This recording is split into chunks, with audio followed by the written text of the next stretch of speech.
يا أيتها النفس المطمئنة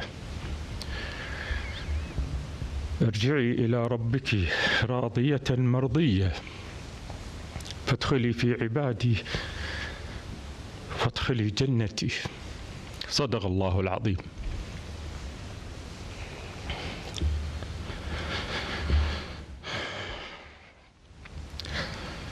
بقلوب خاشعة مؤمنة بقضاء الله وقدره،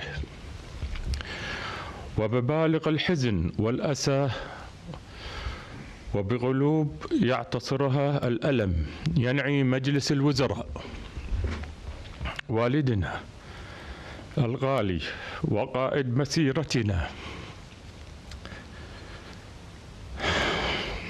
حضرة صاحب السمو